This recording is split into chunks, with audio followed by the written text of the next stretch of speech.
বিসমিল্লাহির রহমানির রহিম। প্রিয় দেশবাসী, অত্যন্ত ভারাক্রান্ত হৃদয় নিয়ে আজকে আমরা আমাদের একটি সেশন বা একটি ভিডিও আমরা আপনাদের সাথে উপস্থাপন করছি। বাংলাদেশের পূর্ব দক্ষিণাঞ্চলের অধিকাংশ জেলায় আজকে প্লাবিত, বন্যা প্লাস প্রতিহিংসার কারণে।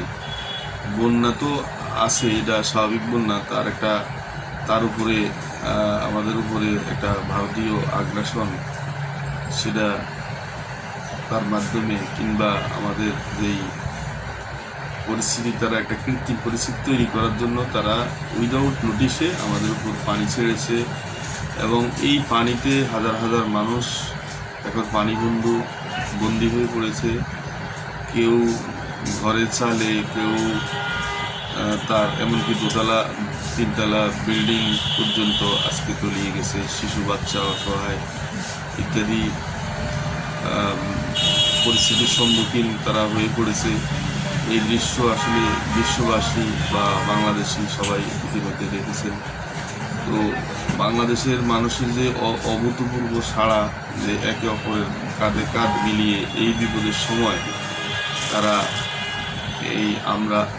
তারা প্লাস আমরা বাংলাদেশিরা, যে আমরা আসলে এই বিপদের ক্লান্তিকালে আমরা দল মত ধর্ম নির্বিশেষে একটি আপৎকালীন সময়ে ঐক্যতা প্রকাশ করি, তার একটা উজ্জ্বল দৃষ্টান্ত আমরা গত কিছুদিন গত 2-1 দিনের মধ্যে দেখতে পাচ্ছি।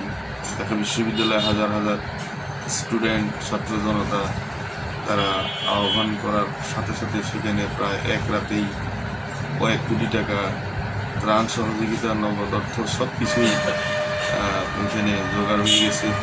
পাশাপাশি কয়েকটা গ্রুপে বিভক্ত হয়ে তারা ওইখানে অবস্থান করছে।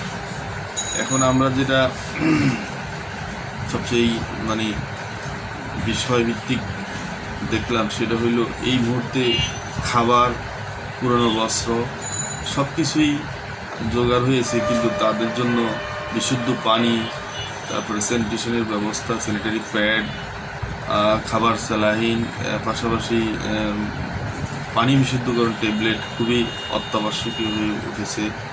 আমরা দেশবাসীর কাছে আহ্বান জানাবো, এই মুহূর্তে যে অবস্থায় প্রাথমিক যারা ওইখানে চিকিৎসা করেন, এলাকায় যারা ফার্মাসি ব্যবসা করেন, সকলেই অন্তত হ্যালোজেন ট্যাবলেট, পানি বিশুদ্ধকরণের মধ্যে এই হ্যালোজেন ট্যাবলেট বা এই জাতীয় ওষুধ, পাশাপাশি খাবার, স্যালাইন ইত্যাদি এই বন্যার্থের মাঝে আপনাদের সাধ্য অনুসারে বিতরণ করবেন। কারণ বন্যা পরবর্তীতে মানুষের শরীরে বিভিন্ন ধরনের চর্মরোগ, ডায়রিয়া, কলেরা, আমাশয় ইত্যাদি ভয়ানক আকার ধারণ করে। সেই পরিস্থিতি মোকাবিলার জন্য আমরা যদি বিশুদ্ধ পানির ব্যবস্থা করে দিতে পারি এবং বিশুদ্ধ খাবারের ব্যবস্থা করতে, তো পরবর্তী যেই অসুবিধাগুলো বন্যার্থর পাশে আসবে, সেটা ইনশাল্লাহ খুব দ্রুতই সেটা নিরাময় করা সম্ভব হবে।